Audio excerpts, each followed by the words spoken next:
Neymar মাঠে নামার আগ মুহূর্তে ঠিক এভাবেই যখন চলছিল সেলিব্রেশন, ঠিক সেই সময় নেইমারের বন্ধু রবিন মিয়া ব্রাজিলের ম্যাচের সেই গ্যালারি থেকেই ভিডিও কলে যোগ দিলেন ড্যাফোডিল বিশ্ববিদ্যালয়ের শিক্ষার্থীদের এমন উন্মাদনা দেখতে। পূর্ণতা আর প্রাপ্তিবোধ হয় একেই বলে।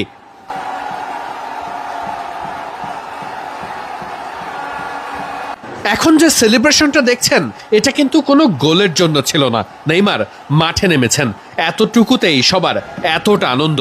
সবশেষে ব্রাজিলের জন্য উৎসব, ব্রাজিলের জয়ে আনন্দ। এ যেন সাম্বার নতুন ছন্দ, আর সেই ছন্দের বড় একটা পরিবেশনা বাংলাদেশের ড্যাফোডিল বিশ্ববিদ্যালয়ের টিএসসির প্রান্তরে।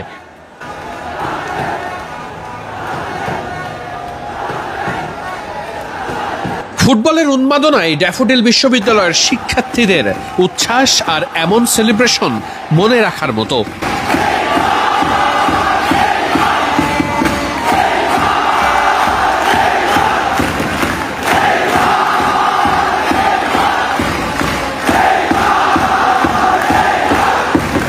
হাজার মাইল দূরে নেইমারও জানেন ওদের এত সমর্থক আছে বাংলাদেশে। নেইমার বলে তারা চিৎকার করেন, তারা আনন্দে গা ভাসান, তারা আবেগে অশ্রু ছড়ান।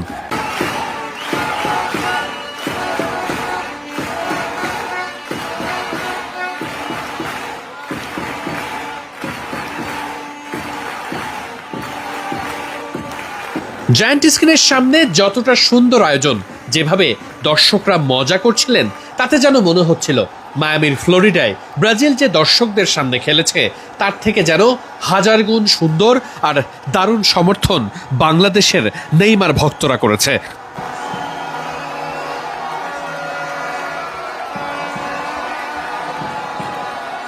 নেইমারের মাঠে ফেরা, ব্রাজিলের সাম্বার ছন্দ ফিরে পাওয়া, এ যেন ব্রাজিল সমর্থকদের জন্য একের মধ্যে সবকিছুই পেয়ে যাওয়া। খুব স্বাভাবিকভাবেই স্কটিশদের বিপক্ষে ব্রাজিলের দুর্দান্ত জয় ব্রাজিলকে এই বিশ্বকাপে এখন নতুন করে চেনাবে। ব্রাজিল ভক্তরা এখন গলা উঁচু করে বলতেই পারে ব্রাজিলও টপ ফেভারিট।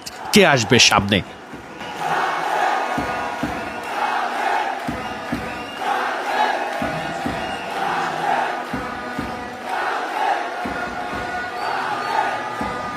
এত সুন্দর একটা ভাইব তৈরির জন্য ড্যাফোডিলের শিক্ষার্থীদের তো কুর্নিশ জানাতেই হয়। বিশ্বকাপের আনন্দ যেন আরও কয়েক গুণ বাড়িয়ে দিয়েছে এই বিশ্ববিদ্যালয়টি।